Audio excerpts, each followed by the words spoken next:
Welcome to Hood Champion Boxing and Sports. In boxing, you find a way to win or you find a way to lose. Let me tell you this. Anthony Joshua is supposed to get back into the ring in September. And unfortunately for AJ, it's not going to be for a title. Eddie Hearn is miserable. But you know Eddie Hearn has a plan. Anyway, they're saying they're not sure who Anthony Joshua is going to fight next. Let me take my phone out of my pocket. But I'm going to go ahead and tell you right now. It could be Daniel Dubois. And when you take a look at the potential opponents for Anthony Joshua, there's only two guys there's three guys I can really see Anthony Joshua fighting next. Daniel Dubois has earned his right, man. You know, Daniel Dubois has earned his opportunity. Even though I'm still wondering how the hell this man went from being blank man to being Captain America and shit. You know, I just don't know how that happened, but it happened. Joseph Parker, another one. Man went from being being blank man or media man to being Captain America too. So how he was able to rebuild his career and end up in the top 6 rack and stack for the ring rankings makes me wonder how he did that too. Then there's another guy called Cabello. Ajit Cabello. He's another one. Rose from the ashes like the phoenix, and now he's ranked, I think, number 5 across the rack and stack by the Ring magazine. But the bottom line is when you really take a look for Anthony Joshua returning in September back in the UK, right? Who would be the best opponent for him? And there's only one name that really jumps out, that makes the most sense, especially when you look at the relationship that Eddie Hearn and Frank Warren have, and that's Daniel Dubois. He's earned his opportunity. But what's interesting about this is the secret societies in full effect, people. And, you know, they have no problem taking it to the stupid. When Hrgovic was the mandatory to that IBF, I mean, it was just nonstop talk about stripping the IBF title from, Tyson Fury. Not Tyson Fury, from Usyk. We're going to strip him, we're going to strip him, we're going to strip him. Hrgovic, they've been putting off fighting Hrgovic for so long, right? But then Hrgovic comes, he loses to Daniel Dubois, which was a shocker to me. And now, all of a sudden, they don't seem to be in a rush to strip Usyk and put that title on the line for AJ and Dubois. Now, I'm going to tell you this. Everything I've told you up to right now has been a fact. Now, this is the conversation. We all know that the biggest fight that can be made right now, I would say, I don't want to say in boxing because everyone has an opinion, but again, it's just a conversation. In my opinion, Anthony Joshua and Tyson Fury is the biggest fight that can be made. I'm talking about money-wise. I'm talking about as far as attendance, capacity. I think it's Anthony Joshua and Tyson Fury, especially if they do that fight in the UK. They can't afford, right, for that title, the IBF strap, to be on the line, and for Daniel Dubois, for those stars to line up again for Daniel Dubois, same way they did when he fought Gerald Big Baby Miller, and the same way they did when he fought Hrgovic. For him to get in that ring and put the bing-bings on Anthony Joshua, they can't afford for that to happen, people. The secret society will go jump off a bridge. Let me tell you something. There is a chance, and I guess I gotta be real, that Daniel Dubois puts the bing-bings on AJ. Now, I'll say this, right? When I let the emotion get involved in my conversation, I'm quick to say Anthony Joshua will tranquilize Daniel Dubois. But I've got to say this. When Dubois fought Joe Joyce, Dubois was walking through Joe Joyce's punches. It's the eye that got broken, and that's the reason why Dubois had to take a knee, right? So he may have an underrated chin. When he came back and he fought, what's the guy's name? Goodry or whatever? I can't remember the guy's name. Anyway, in the first round, Dubois got dropped 3 times. Then he came back and knocked him out in the second round. That's when I said, okay, Dubois he's not the same. This man don't have the chin for heavyweight. He messed with the elite, he's going to get tranquilized. Then he goes and fights Usyk, puts the bing bings on Usyk. Usyk flops all over the ring, balls somewhere near his esophagus, whatever the hell Ukrainian thing I wouldn't understand happened with Usyk in that ring. Then he comes back and knocks Daniel Dubois out with a jab, right? You can't make me understand how that happened. Anyway, Dubois hooks up with Don Charles for the Usyk fight. That was the first fight together. But anyway, he hooked up with Don Charles, and all of a sudden Dubois shows that he has heart, that he has a chin. We knew he had power, but he showed his power. He showed his stamina, his conditioning, his punch resistance. But he's not showing us how he was able to attain that. I gotta ask the question. Where'd it come from? Somebody, help me please, because I don't know. But then he comes and he fights Hrgovic. Hey, look, I don't get too many predictions wrong. But god damn, Hrgovic was putting the bing bings on Dubois. Dubois was eating those punches like grapes. He was just... I said, god damn, Dubois, that fight with Hrgovic, no kidding, I truly believe, if you would have thrown Daniel Dubois out there in the jungle, right, he would have came out probably 10 pounds heavier from eating lion meat. You know what I'm saying? If you'd have thrown him in a river with 10 man-eating crocodiles, he would have emerged from that river 20 pounds heavier from eating crocodile meat.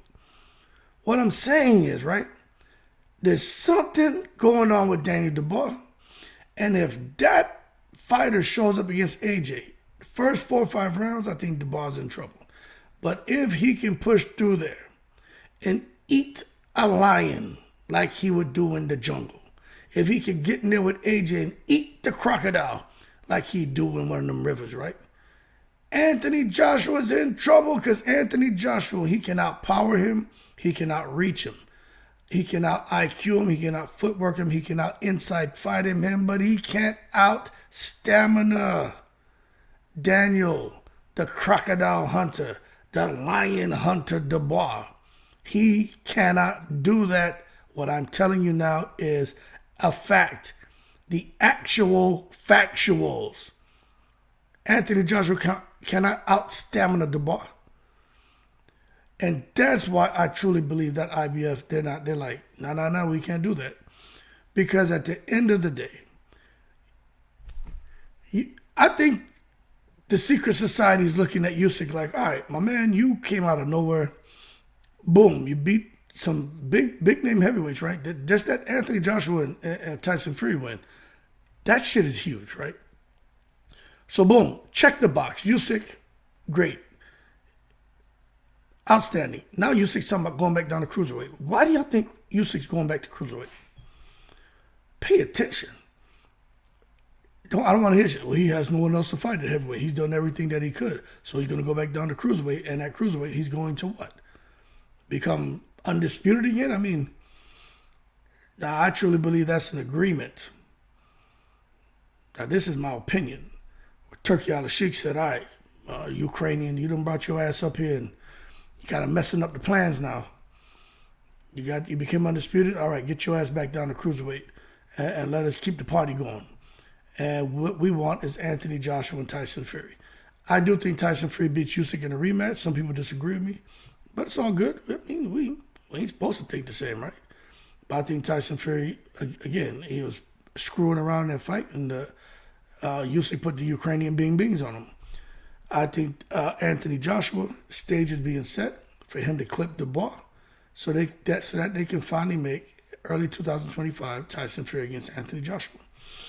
And in that fight, I think Anthony Joshua, he should beat Tyson Fury. because he's going to land. Both of them reached about the same. Tyson Fury's a little bit taller, not that much, by 2-3 inches. But the bottom line is, that fight is going to be so interesting. I'll be on the edge of my seat. And that's the big money fight. You know what I'm saying?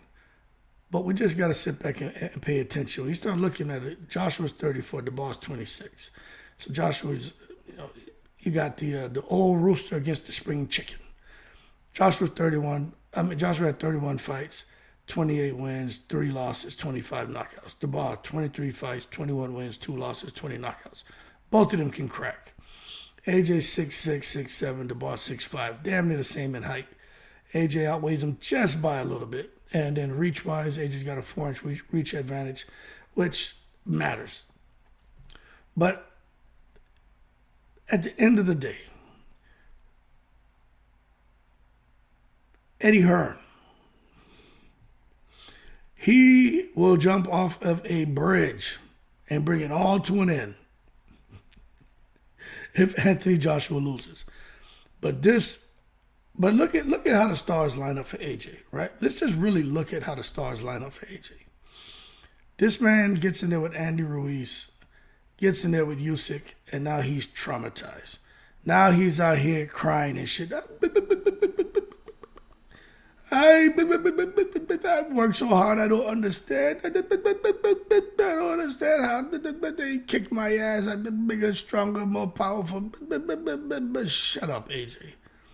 It's boxing. The best fighter doesn't win. It's the fighter who boxes the best on that night. And that's how your ass lost to Ruiz and how you lost to Usyk. Twice. But they rebuilt him. Look how the stars lined up. Threw him on in there, man, right? With Jermaine Franklin. Threw him in there with Helenius. Threw him in there with Otto Wallen. Threw him in there with Francis Ngannou. And now you're about to throw him in there with who? Triple D, Daniel Dynamite Dubois, who has been able to breathe some life back into his boxing career. But he is not a real threat, in my opinion. But you can't write him off. Excuse me. You see, they ain't throw AJ in there with no goddamn Zhang. Eddie Hearn not stupid. But anyway, AJ has had an easy way back to the top, hasn't he? And if he can get past Dubois, which again, like I said, that ain't no guaranteed win for him, but Daniel Dubois is not Zhilei Zhang. But if he can get past Dubois, AJ is right there in the queue to fight for the undisputed distinction. Now, I know there's a lot of people out here feel Tyson Fury won't fight him. Tyson Fury drawing that line in the sand, kind of like Earl Spence against Keith Thurman. Earl Spence already said, I'll go to my grave before I fight Keith Thurman. Tyson Fury hasn't quite put it like that, but he doesn't sound too enthused about fighting AJ. He says, I'll fight any man, anywhere, anytime, anywhere, any man. I'm the gypsy. I'm not. Shut up, Tyson Fury. We're going to see. But the kind of money Tyson Fury and AJ are going to make is going to be mind-blowing. Mind-blowing. It's the kind of money that Canelo wants to fight Benavidez. But I don't think Canelo will ever get that. But Tyson Fury will. And let's just see how it plays out. But Anthony Joshua, Daniel Dubois, I'm telling y'all right now, man, very, very interesting fight. The IBF title is not on the line. And that's what has Anthony Joshua kind of frustrated. But we'll sit back and see what happens. But I do know that Anthony Joshua, all he wants is to be a champion. But if you take a look at it, right, the rematch between Tyson Fury and Usyk, if they took the IBF strap from Usyk, it wouldn't make the rematch that intriguing. I mean, it's got to be something on the line. Tyson Fury's had every single belt. He's just never had them all at once. The man's he's had every belt. You can't expect Tyson Fury to get motivated and excited to go in there and rematch Usyk for what? Pride? He don't give a shit. Usyk to go and defend what? A portion of his undisputed distinction that y'all took from him. He don't care. You got to have all the marbles on the line. And I think that's why they chose to do that. Plus, there's a little bit of that Saudi money was put up in the pocket of them IBF guys to shut them up. But then if they win, then you have the big undisputed distinction. So they get to keep rolling these undisputed bouts instead of fragmenting things and just pushing an undisputed distinction down the line again. Look at how many years, 20-something years since there was an undisputed heavyweight champion. It could have happened sooner, but some people took it to the stupid, Wilder and AJ. But it looks like they're trying to, control this opportunity to kind of sit there and cycle the undisputed distinction across multiple heavyweights. Because you look, Usyk has it. End of this year, if the IBF continues to cooperate, Fury will have it. I think he beats Usyk. And then next year, Joshua will have it because I think he beats Tyson Fury. And if everything goes the way I, predict with the Hood champion crystal ball, then we would have, in less than 2 years, 3 different undisputed champions at heavyweight when it took 20-something years just to get another one. Crazy, right? But that's what happens when the money talks and the BS walks. It's all about the Wu-Tang Kareem dollar bill, y'all. And Turkey Al-Sheikh, Freaky Al-Sheikhy, Freaky Maliki. Turkey Al-Sheikhy putting up that money, man, making it happen. Anyway, y'all keep cool. Sit back and see how things play out. But I'm telling you, September, back in the UK, it only makes sense to put Daniel Dubois in the ring with Anthony Joshua. Not Ajit Caballel, who I think is the real boogeyman up there. I don't know where that man came from. Do not fight Caballel. Someone told Caballel that, hey, you're not supposed to win. Someone told him, someone forgot to tell him, Caballel, you're not supposed to win. Caballel came out here. That man got his own agenda, don't he? He like, everybody can kiss my ass. I'm here to win fights. I don't know about you. So anyway, don't fight Caballel. Parker, I wouldn't be surprised if Parker ends up in China fighting Zhang in China because they're contractually obligated for that rematch because Zhang lost to Parker for that WBO strap. So Parker owes him a rematch. That may be the fight that they're doing in China for Zhang. And it just leaves Daniel Dubois. Triple D, Daniel Dynamite Dubois. Anyway, let's see how it plays out. I got AJ, but I'm going to say it again, like I said, with Matias and Paro. I wouldn't be surprised if goddamn Dubois pulls off the upset because the man has something special going on about him right now. I'm just trying to tell you. I don't know how he did it. I don't know. But it's been done. And let's see if that shows up when he gets in the ring with AJ. Keep cool, I'm in the breeze.